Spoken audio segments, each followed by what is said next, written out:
NCERT science के प्रश्न को देखते हैं।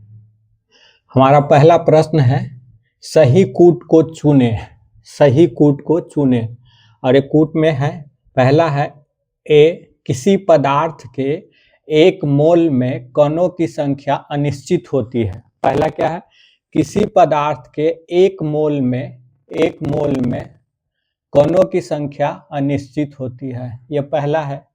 बी में क्या है, पदार्थ की मात्रा को द्रव्यमानों की तुलना में अणुओं परमाणुओं की संख्या के आधार पर प्राप्त करना अधिक आसान होता है। यानी पदार्थ की मात्रा को द्रव्यमानों की तुलना में अणुओं परमाणुओं की संख्या के आधार पर प्राप्त करना अधिक आसान होता है। जो कूट दिया गया है सही चयन के लिए, एक में है केवल ए यानी केवल एक सही है, दो में है केवल बी यानी केवल बी सही है, तीन में है ए और बी दोनों यानी ए और बी दोनों सही है, और चार में है कोई नहीं। तो हमारा सही आंसर होगा दो, केवल बी। यानी कि पदार्थ की मात्रा को द्रव्यमानों की तुलना में अणुओं परमाणुओं की संख्या के आधार पर प्राप्त करना अधिक आसान होता है, ये सही है, ये सही है। और ये जो है गलत है, किसी पदार्थ के एक मोल में कणों की संख्या अनिश्चित होती है, ये गलत है। क्योंकि पदार्थ के एक मोल में कणों की संख्या निश्चित होती है। किसी पदार्थ के एक मोल में कणों की संख्या निश्चित होती है, और वो कितना होता है, कणों की जो संख्या निश्चित होती है वो 6.022 इंटू 10⁻23 ये कणों की संख्या होती है किसी भी पदार्थ के एक मोल में, और इसी को हम एवोगाड्रो की संख्या कहते हैं। एवोगाड्रो संख्या कहते हैं। एवोगाड्रो भी बोला जाता है, लेकिन एनसीईआरटी में एवोगाड्रो संख्या लिखा हुआ है, तो हमने एवोगाड्रो लिखा है। तो हमने क्या देखा, किसी भी पदार्थ के एक मोल में कणों की संख्या निश्चित होती है, और वो कितना होता है, उसका मान 6.022 इंटू 10⁻23, और इसी को हम क्या कहते हैं, एवोगाड्रो की संख्या कहते हैं। और दूसरा जो है, पदार्थ की मात्रा को द्रव्यमान की तुलना में अणुओं परमाणुओं की संख्या के आधार पर व्यक्त करना अधिक आसान होता है, ये सही है। द्रव्यमान की तुलना में अणुओं परमाणुओं की संख्या के आधार पर व्यक्त करते हैं, और अणु परमाणु की संख्या के आधार पर किसी भी पदार्थ की मात्रा को व्यक्त करने के लिए हम एक इकाई का प्रयोग करते हैं, जिसका नाम है मोल। जिसका नाम क्या है, मोल। एक इकाई का प्रयोग करते हैं जिसका नाम है मोल, और ये मोल का प्रतिपादन किसने किया था, वैज्ञानिक विल्हेल्म ओस्टवाल्ड ने। मोल शब्द का प्रतिपादन किसने किया था, विल्हेल्म ओस्टवाल्ड ने किया था। अगला हमारा क्वेश्चन है, डाल्टन के परमाणु सिद्धांत युक्ति संगत व्याख्या नहीं करता है। यानी कि डाल्टन का परमाणु सिद्धांत किसकी युक्ति संगत व्याख्या नहीं करता है। ए में है स्थिर अनुपात का नियम, बी में है द्रव्यमान संरक्षण का नियम, सी में है ए और बी दोनों यानी इन दोनों में से किसी का नहीं, और डी में है कोई नहीं यानी दिए गए विकल्प में से कोई सही नहीं है। तो कह रहा है कि डाल्टन के परमाणु सिद्धांत युक्ति संगत व्याख्या नहीं करता है। स्थिर अनुपात का नियम, द्रव्यमान संरक्षण का नियम, ए और बी दोनों, और डी है कोई नहीं। तो आपका सही आंसर होगा डी, कोई नहीं। क्योंकि डाल्टन का परमाणु सिद्धांत स्थिर अनुपात का नियम और द्रव्यमान संरक्षण का नियम इन दोनों की युक्ति संगत व्याख्या करता है, और क्वेश्चन में क्या दिया गया है, नहीं करता है, इसीलिए ऑप्शन हो जाएगा डी।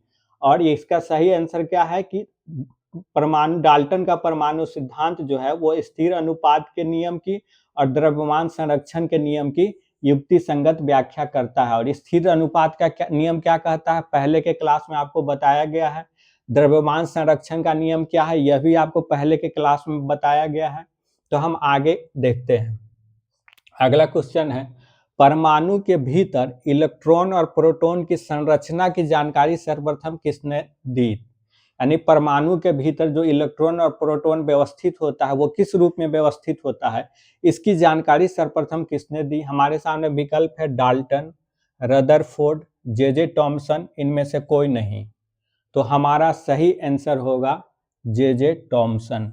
जे टॉमसन हमारा सही आंसर होगा। यानी परमाणु के भीतर इलेक्ट्रॉन और प्रोटॉन किस रूप में व्यवस्थित होते हैं, इसकी जानकारी सर्वप्रथम किसने दी थी? जे टॉमसन ने। और इलेक्ट्रॉन की खोज जे टॉमसन ने की थी, प्रोटॉन की खोज गोल्डस्टीन ने की थी, और न्यूट्रॉन की खोज चैडविक ने की थी। हमारा अगला क्वेश्चन है, रदरफोर्ड ने अपने प्रयोग में किस धातु का प्रयोग किया था? यानी रदरफोर्ड ने जो अपना प्रयोग किया था उसमें किस धातु का इस्तेमाल किया था? यहाँ है चांदी, दूसरा है तांबा, तीसरा है सोना, और डी है एक से अधिक। तो हमारा सही आंसर है सोना। सोना। दरअसल रदरफोर्ड ने ये प्रयोग किस लिए किया था? परमाणु के भीतर इलेक्ट्रॉन की संरचना को जानने के लिए यह प्रयोग किया था। और इस प्रयोग में उसने क्या किया था? एक तेज गति से चल रहे अल्फा कण को, तेज गति से चल रहे अल्फा कण को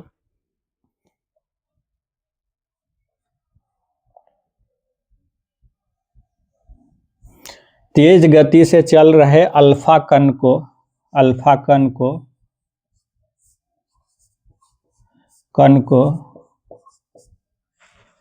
सोने की पन्नी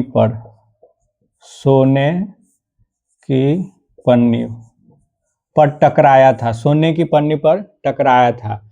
तो इसीलिए रदरफोर्ड ने अपने प्रयोग में किस धातु का प्रयोग किया? इसका सही आंसर होगा सी, सोना। अगला क्वेश्चन है, निम्न में कहाँ समस्थानी का प्रयोग नहीं होता है? परमाणु भट्ठी में, कैंसर के उपचार में, घेघा रोग के इलाज में, इनमें से कोई नहीं। तो इसका सही आंसर होगा इनमें से कोई नहीं, डी। इनमें से कोई नहीं क्यों होगा? क्योंकि इन तीनों ही जगह समस्थानी का प्रयोग होता है, लेकिन क्वेश्चन में क्या पूछा गया? नहीं होता है, इसलिए आंसर हो जाएगा डी। परमाणु भट्टी में यूरेनियम के समस्थानी का प्रयोग किया जाता है। परमाणु भट्टी में किसके समस्थानी का? यूरेनियम के समस्थानी का प्रयोग किया जाता है। कैंसर के उपचार में कोबाल्ट के समस्थानी का प्रयोग किया जाता है। कोबाल्ट के समस्थानी का प्रयोग किया जाता है। और घेघा रोग के इलाज में आयोडीन के समस्थानी का प्रयोग किया जाता है। आयोडीन के समस्थानी का प्रयोग किया जाता है।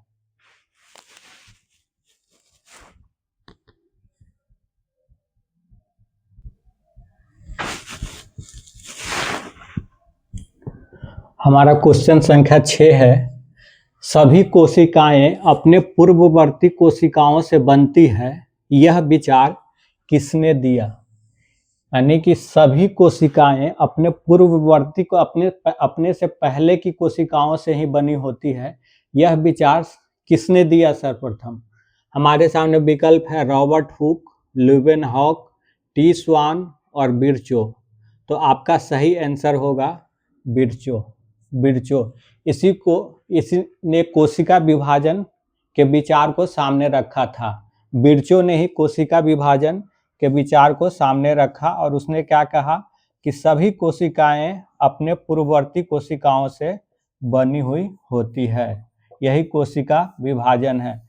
कोशिका विभाजन का विचार सबसे प्रथम बिरचो ने दिया था। और रॉबर्ट हुक आप जानते हैं 1665 में इन्होंने कोशिका की खोज की थी, एक अनगढ़ सूक्ष्मदर्शी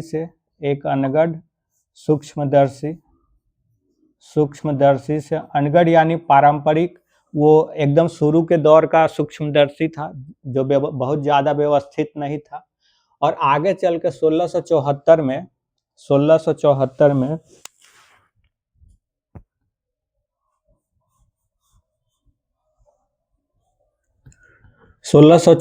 में ल्यूवेनहॉक ने एक उन्नत सूक्ष्मदर्शी या आधुनिक सूक्ष्मदर्शी, एक उन्नत सूक्ष्मदर्शी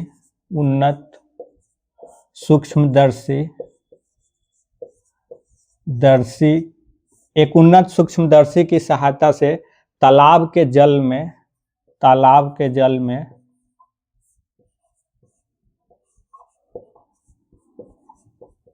स्वतंत्र रूप से जीवित कोशिका को देखा था। जीवित कोशिका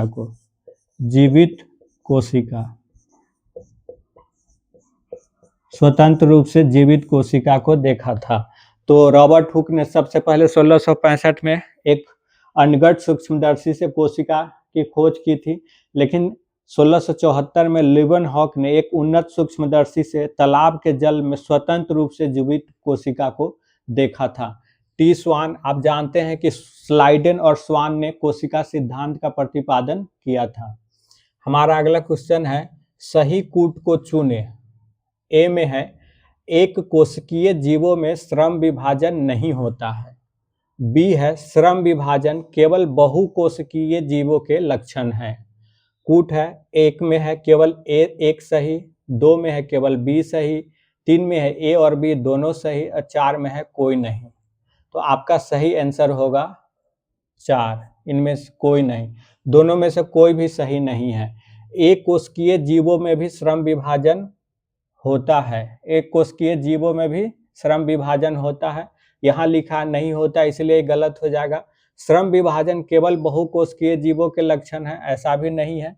दोनों, एक कोशिकीय और बहुकोशिकीय दोनों में श्रम विभाजन होता है। श्रम विभाजन का तात्पर्य होता है कि शरीर के अंदर होने वाले अलग अलग कार्य को अलग अलग अंगों के द्वारा किया जाता है। तो बहुकोशिकीय जीवों में ऐसा होता है और एक कोशिकीय जीवों में एक ही कोशिका होती, लेकिन उसके बावजूद श्रम विभाजन होता है।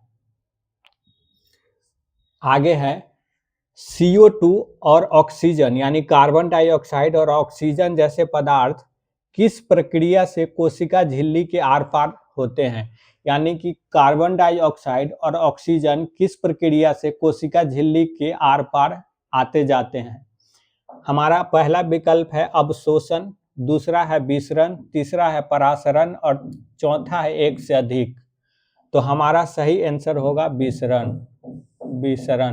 विसरण की प्रक्रिया से ही CO2 और ऑक्सीजन जैसे पदार्थ कोशिका झिल्ली के आर पार होते हैं। जब कोशिका के भीतर CO2 और ऑक्सीजन का संकेंद्रण अधिक हो जाता है, तब कोशिका के बाहर वाले हिस्से में इसका संकेंद्रण कम होता है। तब ऐसी स्थिति में कोशिका से CO2 निकलकर कोशिका झिल्ली को पार करती है। और जब कोशिका में CO2 का संकेंद्रण कम हो जाता है और बाहर इसका संकेंद्रण अधिक हो जाता है, तो फिर बाहर से CO2 का गमन कोशिका झिल्ली के माध्यम से कोशिका में होने लगती है। उसके अलावा यहाँ परासरण है। तो CO2 और O2 के आने जाने की प्रक्रिया जो होती है वो विसरण के माध्यम से होती है, लेकिन जो जल के आने जाने की प्रक्रिया है उसको हम परासरण कहते हैं।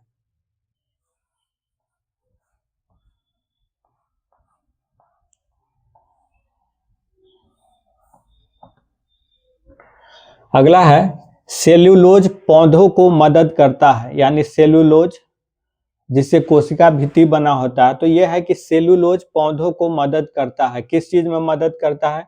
भोजन बनाने में, जल अवशोषण में, संरचनात्मक दृढ़ता प्रदान करने में, इनमें से कोई नहीं। तो आपका सही आंसर होगा संरचनात्मक दृढ़ता प्रदान करने में। सेल्यूलोज क्या करता है? पौधे को संरचनात्मक दृढ़ता या मजबूती प्रदान करता है। अगला क्वेश्चन है, DNA के क्रियात्मक खंड को कहते हैं क्रोमोसोम, क्रोमैटिन, संतति, जीन। तो आपका सही आंसर है जीन।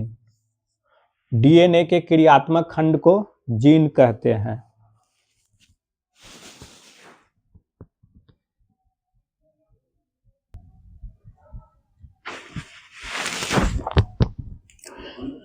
ज्योग्राफी में, NCERT ज्योग्राफी में हमारा आज का पहला क्वेश्चन है, सही कूट को चुने। पहला है, ए का लोहित और केनुला सिंधु की सहायक नदी है। लोहित और केनुला सिंधु की सहायक नदी है। बी है, वेनगंगा और पेनगंगा महानदी की सहायक नदी है। कूट जो दिया गया है इसमें एक में है केवल एक सही, 2 में है केवल बी सही, 3 में है ए और बी दोनों सही, और 4 में है कोई नहीं। तो आपका सही आंसर होगा कोई नहीं, कोई नहीं। लोहित और केनुला सिंधु की सहायक नदी नहीं है। लोहित और केनुला ब्रह्मपुत्र की सहायक नदी है। किसकी? ब्रह्मपुत्र की सहायक नदी है। लोहित और केनुला ब्रह्मपुत्र की सहायक नदी है। वेनगंगा और पेनगंगा गोदावरी की सहायक नदी है। गोदावरी की सहायक नदी है। वेनगंगा और पेनगंगा गोदावरी की सहायक नदी है। ये सब हम एनसीईआरटी से करवा रहे हैं। एनसीईआरटी में जो दिया गया है उसी से करवा रहे हैं। और अगर आपको अच्छा लगे वीडियो तो लाइक कीजिए, सब्सक्राइब कीजिए। हमारा अगला क्वेश्चन है, नामचा बारवा शिखर की ऊंचाई है। आप जानते हैं नामचा बारवा शिखर अरुणाचल प्रदेश में स्थित है, जिसके पास ही ब्रह्मपुत्र नदी एक गॉर्ज का निर्माण करती है। तो ये है प्रश्न कि नामचा बारवा शिखर की ऊंचाई है, यहाँ है 8,757 मीटर, यहाँ है 7,757 मीटर, सी में है 9,544 मीटर और डी में है कोई नहीं। तो हमारा सही आंसर है 7,757 मीटर। नामचा बरवा की ऊंचाई है 7,757 मीटर। अगला क्वेश्चन है, भारत में पहली बार गंगा कार्य योजना शुरू हुआ था, यानी गंगा कार्य योजना गंगा की सफाई को ध्यान में रख के शुरू की गई थी। तो ये है कि भारत में पहली बार गंगा कार्य योजना कब शुरू हुआ था? 1975, 1985, 1995, 2005। तो आपका सही आंसर होगा बी, 1985 ईस्वी में भारत में पहली बार गंगा कार्य योजना, जिसका उद्देश्य गंगा की सफाई था, ये 1985 ईस्वी में शुरू किया गया था। अगला है, नदियों के डेल्टा क्षेत्र में किस प्रकार की वनस्पति पाई जाती है? ए में है शंकुधारी, बी में है पर्णपाती, सी में है कटीली और डी में है कोई नहीं। तो आपका सही आंसर होगा पर्णपाती। पर्णपाती। नदियों के डेल्टा क्षेत्र में पर्णपाती वनस्पति पाई जाती है और शंकुधारी जो वनस्पति है वो पर्वतीय क्षेत्रों में पाई जाती है। शंकुधारी वनस्पति पर्वतीय क्षेत्र में पाई जाती है और कटीली वनस्पति मरुस्थलीय क्षेत्र में पाई जाती है। मरुस्थलीय क्षेत्रों में पाई जाती है। कटीली वनस्पति मरुस्थलीय क्षेत्रों में पाई जाती है। ये आपको मिलान करने के लिए भी, सजा करके मिलान करने में भी दिया जा सकता है कि कौन वनस्पति किस इलाके में पाई जाती है। अगला है, काली मृदा में किसकी कमी होती है? काली मृदा में किसकी कमी होती है? हमारे सामने विकल्प है चूना, मैग्नीशियम, एल्यूमिना और फास्फोरस। तो आपका सही आंसर होगा फास्फोरस। फास्फोरस। काली मृदा में फास्फोरस की भी कमी होती है, नाइट्रोजन की भी कमी होती है, नाइट्रोजन की भी कमी होती है और ज़्यादातर मृदाओं में फास्फोरस और नाइट्रोजन की कमी होती है। काली मृदा में चूना की अधिकता होती है, मैग्नीशिया की अधिकता होती है और एल्यूमिना की अधिकता होती है। इन तीनों की काली मृदा में अधिकता होती है, लेकिन फास्फोरस और नाइट्रोजन की कमी होती है। जलोढ़ मृदा में भी फास्फोरस और नाइट्रोजन की कमी होती है। इसके ऊपर लगातार प्रश्न पूछा जाता है कि निम्न में से किस मृदा में नाइट्रोजन की अधिकता होती है या मैग्नीशियम की अधिकता होती है या नाइट्रोजन की कमी होती है। इस प्रकार के प्रश्न लगातार एग्जाम में पूछे जाते हैं।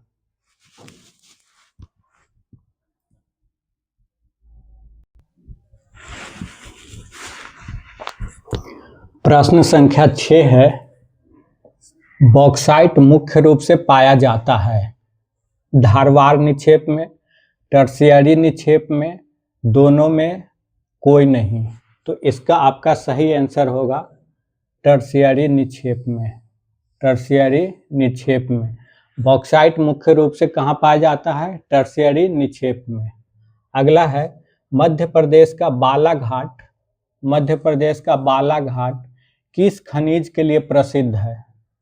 तांबा, मैग्नीज, अभ्रक, एक से अधिक। तो इसका सही आंसर होगा एक से अधिक।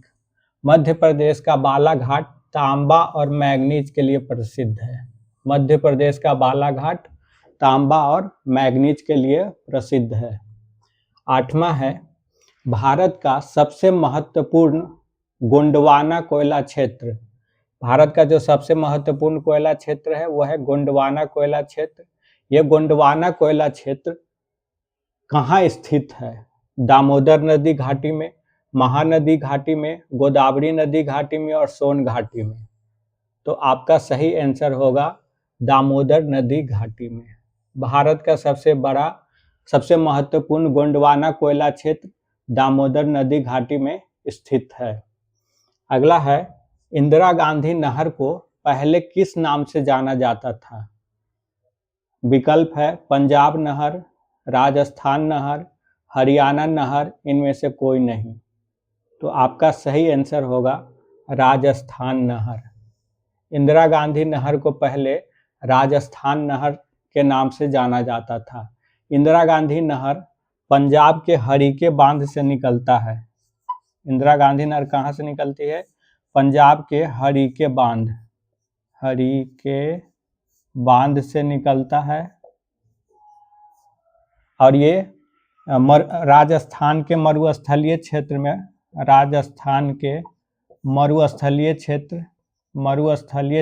तक जाता है। मरुस्थलीय क्षेत्र तक, लगभग पाकिस्तान की सीमा तक जाता है। अगला है, भारत में वायु परिवहन सेवा की शुरुआत हुई थी। यानी कि भारत में वायु परिवहन सेवा की शुरुआत किस किस जगह के बीच हुई थी? पहला है मुंबई पुणे के बीच, दूसरा है मुंबई थाने के बीच, तीसरा है इलाहाबाद लखनऊ के बीच और चौथा है इलाहाबाद नैनी के बीच। तो आपका सही आंसर होगा डी, इलाहाबाद और नैनी के बीच। इलाहाबाद और नैनी के बीच, इलाहाबाद के पास ही नैनी नामक एक स्थान है। यहीं पे वायु परिवहन सेवा की शुरुआत हुई थी 1911 ईस्वी में। 1911 ईस्वी में इलाहाबाद और नैनी के बीच ही वायु परिवहन सेवा की शुरुआत हुई थी।